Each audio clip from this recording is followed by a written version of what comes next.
Deal ഇപ്പോഴും സജീവമാണ്. എല്ലായിടത്തും വോട്ട് മറക്കലുണ്ട്. ഇവിടുത്തെ ഒരു സംശയം LDF തിരിച്ച് BJPക്ക് മറക്കുക എന്നുള്ള സംശയമാണ് ഇവിടെയുള്ളത്. ഏത് ഡീൽ നടന്നാലും കേരളത്തിൽ 20-20 UDF ജയിക്കും. കാരണം ജനങ്ങൾ UDFനെ ഏറ്റെടുത്ത് കഴിഞ്ഞു. ഇനി അതിൽ യാതൊരു മാറ്റവുമില്ല. അതുകൊണ്ട് ആരെന്തൊക്കെ ഡീൽ നടത്തിയാലും കേരളത്തിലെ 20 സീറ്റുകളും UDFനാണ്. കാരണം മറ്റൊന്നുമല്ല, ഇടതുപക്ഷത്തിന് നിലപാടില്ല. കേരളത്തിൽ കോൺഗ്രസിനെ മുഖ്യ ശത്രുവായി കാണും. രാജസ്ഥാനിലും തമിഴ്നാട്ടിലും ത്രിപുരയിലും കോൺഗ്രസിനോടൊപ്പം നിൽക്കുന്നു.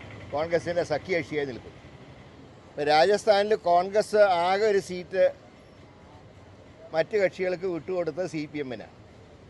ആ സീറ്റ് സ്വീകരിച്ചുകൊണ്ടാണ് കേരളത്തിലെ CPM കോൺഗ്രസ് വിരുദ്ധ രാഷ്ട്രീയം പ്രസംഗിക്കുന്നത്. ഇവർ പറയുന്നത് കോൺഗ്രസിന് മൃദു ഹിന്ദുത്വം എന്നാണ് പറയുന്നത്.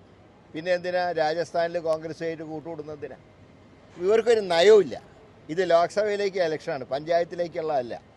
അതുകൊണ്ട് ഒരു ദേശീയ നയമില്ലാത്ത മുന്നണിയെ കേരളത്തിലെ ജനങ്ങൾ തള്ളിക്കളയുന്നുള്ള കാര്യത്തിൽ സംശയമില്ല. മാത്രമല്ല, കഴിഞ്ഞ കുറേ ദിവസങ്ങളായി പിണറായി വിജയന് നരേന്ദ്രമോദി എന്നൊരു വാചകം ഇന്ന് വരാനാവുന്ന വീണിട്ടില്ല. എല്ലാ ദിവസവും രാഹുൽ ഗാന്ധിയോട് ആ ചോദ്യങ്ങൾ ചോദിക്കും.